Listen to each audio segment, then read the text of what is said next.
Polşa ilə Azərbaycanın dərin tarixi əlaqələri vardır. Polşa ordusunda da xeyli miqdarda Azərbaycanlı əsgər və zabit xidmət etmişlər. Lakin bunlardan yeganə zabit var ki, bu hərbi eskort, hərbi marş və hərbi qaravulla təntənəli şəkildə Polşanın mərkəzi şəhəri Varşavada dəfn edilmişdir.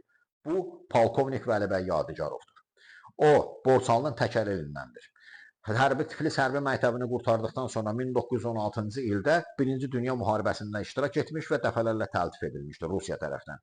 1919-cu ilin aprelində Azərbaycan Xalq Cümhuriyyəti ordusunda xidmətə qoşulmuş və bolşeviklər Azərbaycanı işğal etdikdən sonra 1921-ci ilin martına qədər öz Şəki polku ilə bir yerdə axıra qədər bolşeviklərlə vuruşmuş və Gürcüstana keçmişdir. Oradan Türkiyəyə, 1922-ci ildə isə Polşaya keçib və hərbi xidmətə başlamışdır.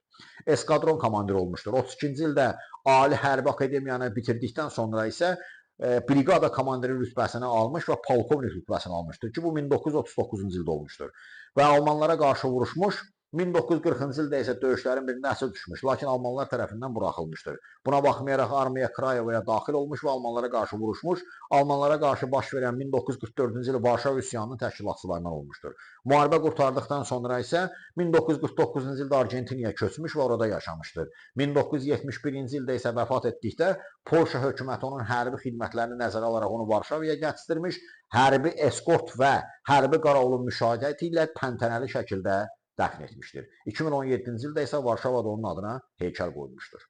İdeya üçün Araz bəy Aşırova təşəkkür edirəm.